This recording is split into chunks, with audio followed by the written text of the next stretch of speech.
Welcome to the Republican Roundtable. I'm Max Reimer. Today we're talking a little bit about the Second Amendment. We see a lot of tragedies throughout our nation, and the corresponding reaction from legislators is to often blame the tool that caused some of these tragedies, the guns, the Second Amendment in and of itself. So we thought today would be a very pertinent time to talk to the political director of the Minnesota Gun Owners Caucus. We have Rob Doar here today. Rob, thank you for joining us on the Republican Roundtable. My pleasure, thank you. So, what do you do at the Minnesota Gun Owners Caucus?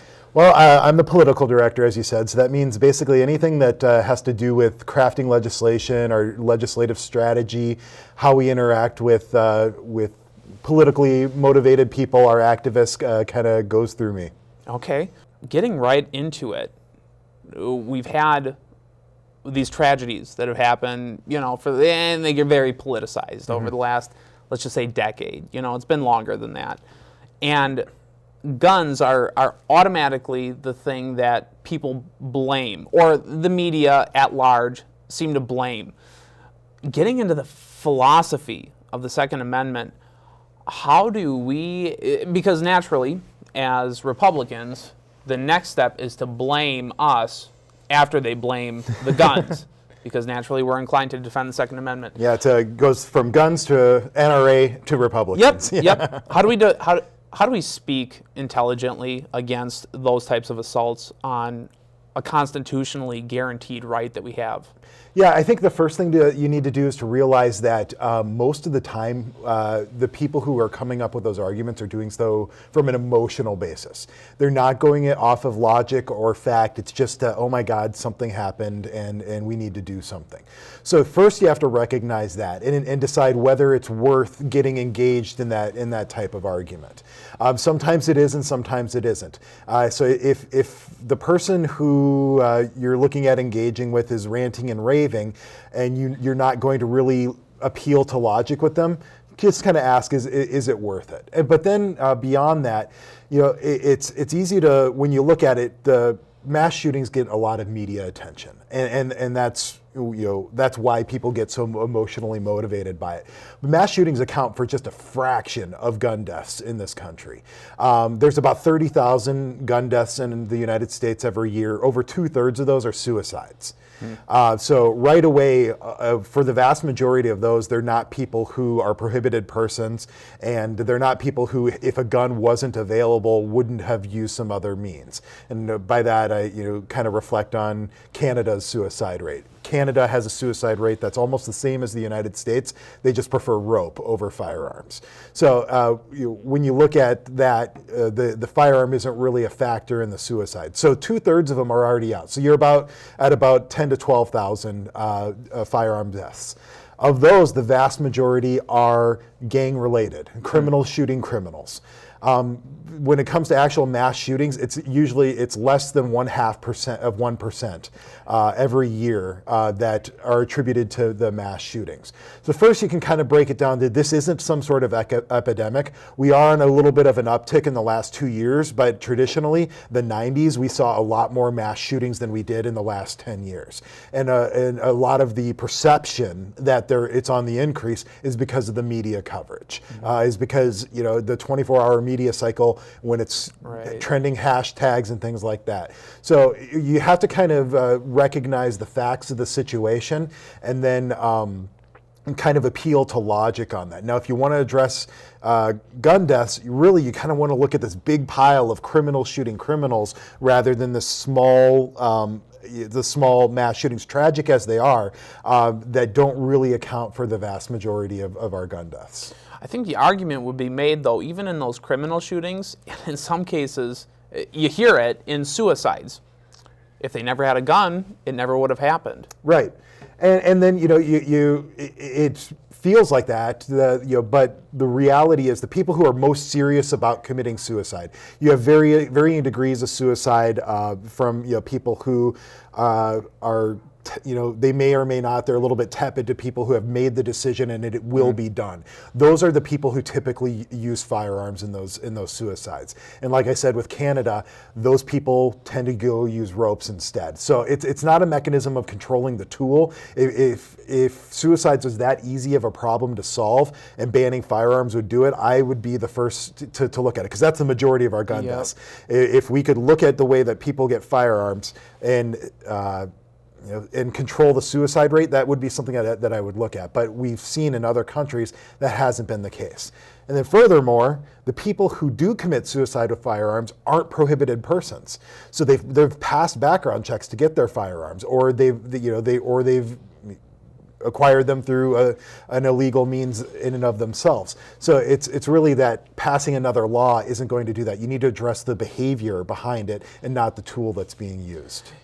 And when we talk about the reactionary thing, like you mentioned, is to have emotional legislation put in place that addresses a lot of the symptoms of the issue. So, with Las Vegas, we saw people talking about bump stocks. Yep. We also saw rhetoric around silencers. Yep. We had one of our ex-presidential candidates literally tweeting that thank God this shooter did not have a silencer, or he would just totally warped stuff.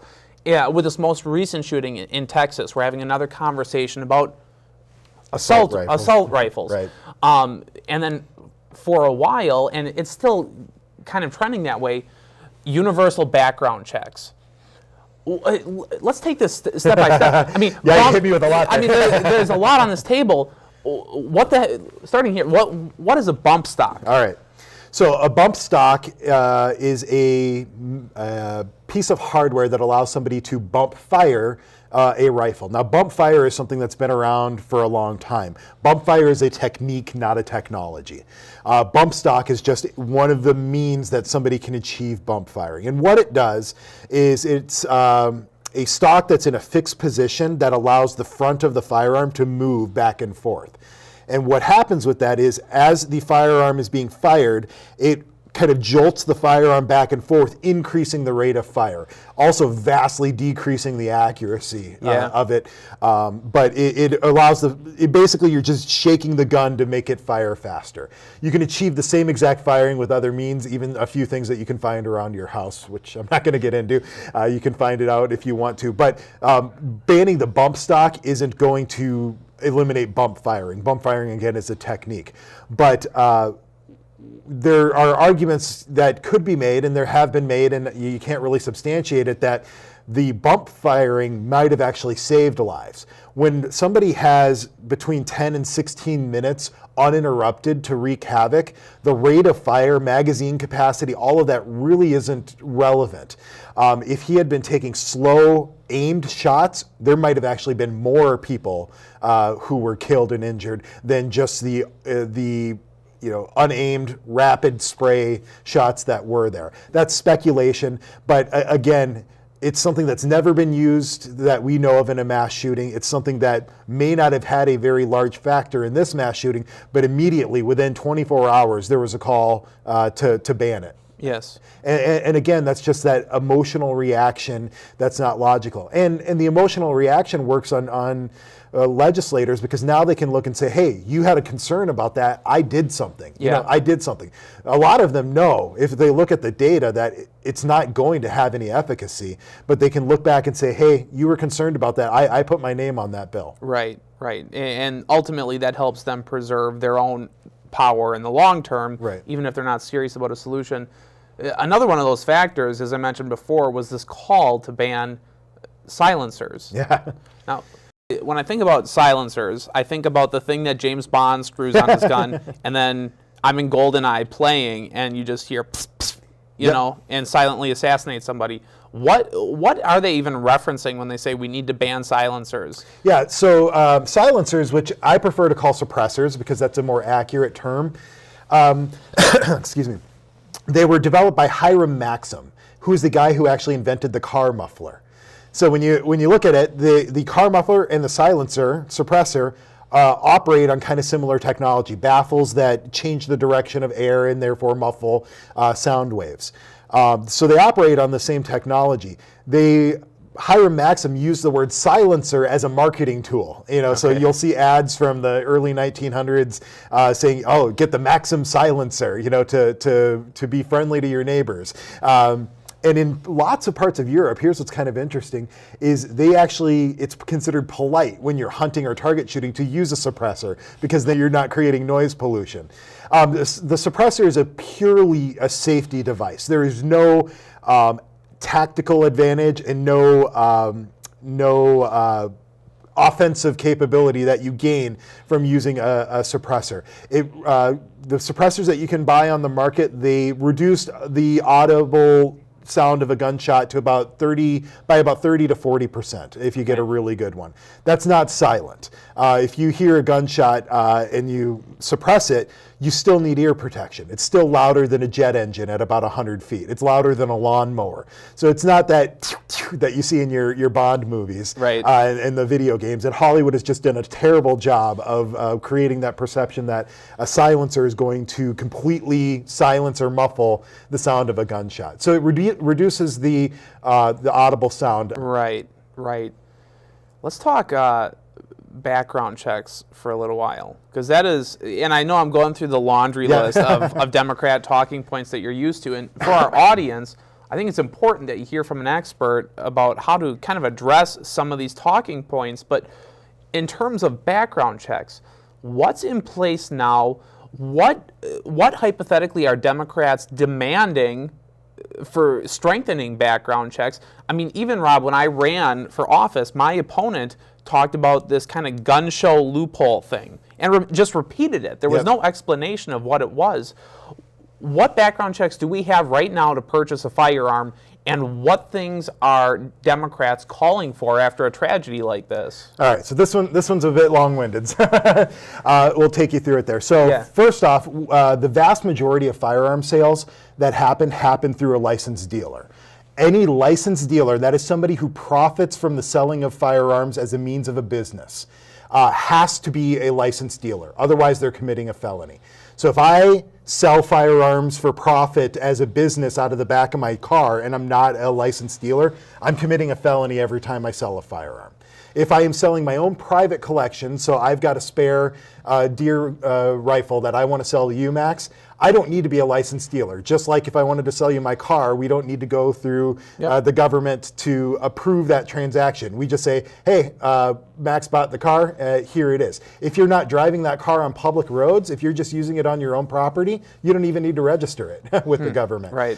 So the background check is, first off, if you buy it from a licensed dealer, there's always a background check, and that's how the vast majority of sales happen. There was a statistic that's been thrown around, which the Washington Post actually called it one of its lies of the year a few years ago, that 40% of gun sales happen without a background check. Now that survey was done before the background check law even became into place. They surveyed that, and it was less than 200 people surveyed, but that's still a lie that we still see repeated as early as often as last week. We saw that lie that 40% of sales go without a background check. So when they talk about closing the gun show loophole, they're saying basically that there's an individual there who may be selling his own collection. So he might have 5 or 6 of his own collection that he's selling. He is allowed to do that as long as he doesn't have a reason to believe that you're a prohibited person. Now, when you go to a gun show, I would challenge anybody to try this, and you see that even the guys who aren't licensed dealers, the vast majority, 99% of the people there are licensed dealers and will do a background check. Even the guys who aren't licensed dealers, they're going to say, okay, I just need to see your permit to carry, your permit to purchase, because they want to verify that you are a good person. But here's the thing. Criminals don't get their guns from gun shows. There was a survey done by the Department of Justice about 15 years ago that identified the sources of criminals' guns. The vast majority of criminal firearms come from straw purchases. So that is, I know that I'm a prohibited person, so I'm going to get Max, who's not a prohibited person, to go to the gun shop and buy one for me. That's a straw purchase. That's where the vast majority of those come from. And that transaction has a background check being done. It's just being done illegally. So there's not a new law that is going to make that extra illegal. Right. It is, the firearm is going through a background check. It's just you are processing that transaction illegally for me. That's where the majority of criminals get their firearms. The second most common source is stolen guns. So they either steal it directly or they buy a stolen gun off of the street. That's the second most. When it comes to gun shows, 0.07% come from gun shows. And this is a survey done by the Department of Justice of criminals who were in prison for using firearms in crimes. They identified that 0.7% or 0.07% of the firearms came from gun shows. So that gun show loophole is a myth. It's extremely rare. So let's talk about when they talk about universal background checks, what are the consequences of that? Universal background checks, the Department of Justice says, is impossible to do without registration. So what that means is unless there is a universal background check, unless there's registration, of that universal background check, there's no way of verifying that it actually took place. So let's say that they have a universal background check law. You and I want to buy a firearm. We go and we do the background check. Later on down the road, the firearm that I sold to you is used in a crime. They come back and say, hey, Max, where did this gun come from? You say, oh yeah, we did the background check. They have to have some mechanism of verifying that, and that's a registration. Okay. Any means, whether it's a centralized database or a decentralized database, there has to be a factor of registration of gun owners in order for any universal background check system to work. And that's what's unconscionable. That's what we can't handle.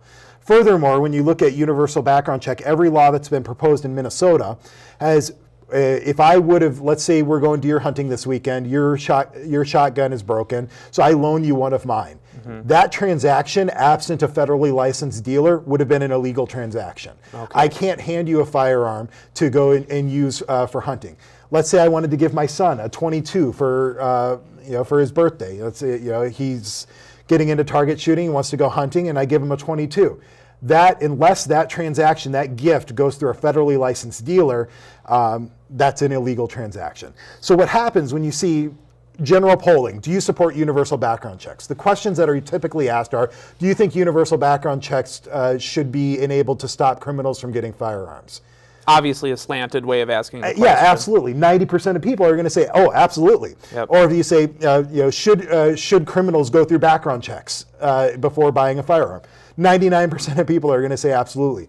What we found is when you poll people saying, should you be able to loan a firearm to your friend for a weekend of hunting without a federal background check, almost, it goes completely the other way. So when you actually get into the effects of the legislation rather than just the emotional appeal of it, that's when the support of it really starts to break down. Why is the Second Amendment still a relevant thing? Why? It seems to many people out there, it seems like, hey, we're a civil society now. We're not living in the woods. We are fairly kind to each other. We want more government, Let's get rid of it. You hear that. And ultimately, when we talk about all these things, all these barriers that people put in the way, so to speak, what they're really saying is, I think the Second Amendment should go away. Yep. And I think guns should be confiscated, right? I mean, that is ultimately what we're getting at. Why is it still a relevant thing for us to hold to as conservatives, as Republicans, as people who believe in the Second Amendment? Why is it still relevant today as it was during the founding of our country? So that's a great point. When I engage somebody who is anti-gun about these issues, if you go down the rabbit hole long enough, you basically come to the fact that what they want is to ban firearms. They don't want anybody to have firearms. Because as long as there is a legal mechanism of owning firearms, there are people who will use them illegally. And that's just the fact. Any product that we have that has a legal use, there are people who can abuse that illegally. So when you go down that road, very rarely will you get somebody who's intellectually honest enough to admit that's what they want. But that essentially is the case. So why is it still important and relevant? Is one, it's a constitutional right. So there are some people who will just plant the flag that it's my constitutional right, and that there's nothing wrong with that. You're absolutely right with that. You're not going to convince anybody. Right. And that's what I'm trying to get. Yeah. Beyond that, of course it's a constitutional right, and we should hold to that. But why? Right. Why in modern society is it still a constitutional right, Rob? Right. So there's a couple of schools of thought on this. One is to approach it from an individual ownership, is that when you look at the Second Amendment, the right of the people to keep and bear arms shall not be infringed. Mm-hmm. We've accepted a whole lot of infringements along the way. And so we were kind of arguing from a losing position in that point, where we have accepted infringement after infringement after infringement to get us to a point where we've allowed the Second Amendment to be reinterpreted in a way that sees fit. Essentially, the Second Amendment says that every man, woman, and child is entitled to a right of self-defense. Mm-hmm. And that mechanism for the militia, the people, is the ability to defend themselves. Now, when you look at the Federalist Papers, for example, James Madison has some excellent writings about what the militia is. A lot of times, people who believe that the Second Amendment isn't relevant today believe that the militia is the National Guard or is the military. When you read the Federalist Papers, you'll see, no, it isn't. The Federalist Papers envision that the militia is the citizenry, should be as well capable as the average soldier. And there's a couple of different interpretations for that. So one interpretation, which is accurate, but it sets off the alarms of people, is that to be an opposing force to the government. And that's not talking about insurrection or anything like that. That's just talking about the government knowing that the people still have power, that in the face of tyranny, the people still have a mechanism of securing their own liberty. Now that gets twisted around a lot of times to Second Amendment advocates. Well, they say, so what, you're going to take on the military? Yep. And essentially that could be the case, but I can never see a future where our military is going to want to engage its own citizenry. Right. So I think that argument is kind of a moot point. It's a little bit of a red herring. So there's that aspect where the Second Amendment secures the people's ability to be a counterforce against tyranny, mm-hmm. which is a completely valid argument, though not something that really resonates well with somebody else. Although I will say that I have been able to touch liberals a lot more with that type of argument under a Trump presidency, mm-hmm. Because they are within their own philosophies. They believe that tyranny is possible, and that oppression is possible, and that a counterforce to oppression, being the Second Amendment, is a good thing. So even though our philosophies are different, the core principle is the same, is that the people should be a force that the government should be afraid of. Yeah. And the Second Amendment secures that. But then there's the other aspect of an individual liberty. And for years there was a debate whether the Second Amendment was a collective right or an individual right. And an individual right means that you have the ability to defend yourself against oppression. Mm-hmm. So whether that oppression is government or whether that oppression is somebody who's breaking into your home trying to hurt your family. And when you break it down to that type of an aspect, you can get, as long as people are being intellectually honest, which I'll tell you in the gun debate is extremely hard. Yep. You can in most debates, it seems today. That's fair. But as long as you can get to that level of intellectual honesty, you can kind of touch people with that. This is a thing that empowers you as an individual. Yep.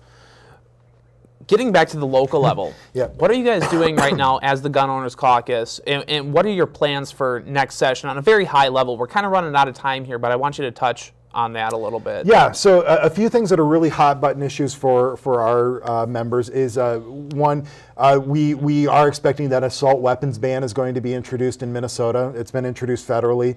Assault weapons ban is basically going to ban common sporting firearms based on cosmetic and ergonomic features. So for the sake of time, I won't go into all of that, but if you go to gunowners.mn, we've got a lot of information about what really classifies an assault weapon and how it's significantly less powerful than the types of firearms that you'll commonly find out last weekend while people were hunting for deer. So we're expecting that. We're going to need to be able to defeat that. Something else that's important for our people is constitutional carry. A lot of our members want to remove the government infringement and discretion on limiting the exercise of the right to keep and bear arms. So constitutional carry, right now, if you want to go carry a firearm, you have to go through a class, which is anywhere between $50 to $150, and then you have to go pay $100 typically to your local sheriff. And then the sheriff will go look at the class, make sure you took the class, which says that you know the laws, will do the background check, which is already done when you buy the firearm, and determine whether or not he believes you can carry or not. Okay. What constitutional carry does is says that as long as you are legally allowed to own the firearm, so if you are not a prohibited person, you're not a domestic abuser, you don't have a history of drug abuse, you haven't been adjudicated mentally ill, as long as you check all the boxes that allow you to legally own a firearm, you can legally carry that firearm. That's been the case in 13 states now. It hasn't been an issue, and it's something that our members feel really strongly about removing that infringement. So constitutional carry we expect to introduce again. That's a tough sell, given who's in the governor's office right now. Also, stand your ground legislation, self-defense law reform. Right now in Minnesota, you have an obligation to retreat if you're faced with a threat. Stand your ground legislation says that if you are legally allowed to be somewhere, you don't have to turn your back and run before using self-defense. It's just one more mechanism of protecting a victim of a violent crime who has to use their firearm in self-defense. So that's something else. Another thing we're looking at is the permit to purchase laws. Right now you have to get a permit to purchase in order to buy specific types of firearms. That basically it's a background check that's being done to duplicate the background check at the point of sale. And then on top of that, there are some police chiefs who are denying those wrongfully, so we want to correct that action as well. Okay. Reducing the permit fees, so let's say we can't get constitutional carry passed, we want to make it more affordable. There's a lot of sheriffs who are sitting on a lot of money that they shouldn't be for the issuance of permit to carries.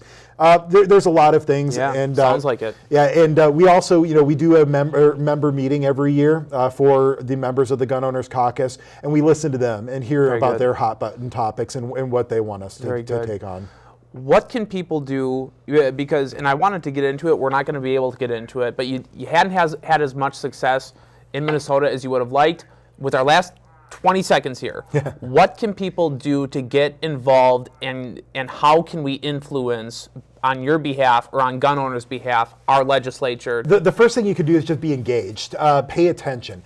During the session, we send out email alerts, we send out Facebook alerts, things like that, just to help people get engaged. I, as a lobbyist at the Capitol, even though I'm a volunteer, I have no power without the people behind me. If you guys aren't engaged, if you aren't paying attention, I've got no power. So sign up at gunowners.mn or search for Gun Owners Caucus on Facebook and get connected, because then if there's a piece of legislation coming through and we need you to call, we need you to engage your legislators, we can alert you through those means. Very good. Rob Doar, thank you so much for joining the Republican Roundtable. And one more time, the website is gunowners.mn. Yep, gunowners.mn. Thank you all for joining us. Thanks.